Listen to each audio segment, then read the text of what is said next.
You should be ashamed of yourself. I'm an American. You asked the question. I know you can't handle brown people, being part of the West. I'm an American. I barely started, but he doesn't want people to hear what's going on. Israel attacked Iran first. In Syria, they bombed an Iranian consulate in violation of the laws of international law and international diplomatic law. Yeah, they killed Iranians in Iran. They then bombed Ismail Haniyeh in Tehran. They bombed the Iranian capital. And then they bombed Beirut and killed a senior Iranian general. So actually, it was Israel that's been provoking. So we're going to talk about lectures. You should keep your lectures to yourself and be embarrassed for the government you served. As for you living in the region, the problem is not you living in the region. The problem is the army you served and the country you were a spokesman for illegally occupies other people's lands in the West Bank, in Gaza, in the Golan Heights, now in Lebanon again.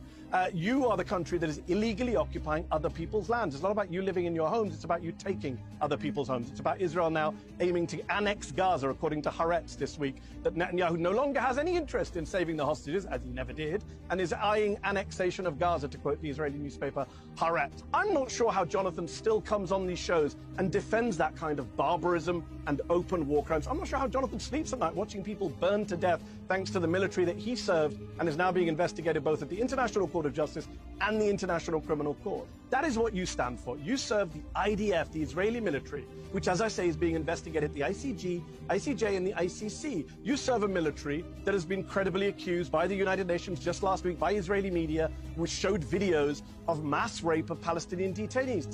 The New York Times this week reported that your military sent children, Palestinian children, as human shields into booby-trapped tunnels and buildings.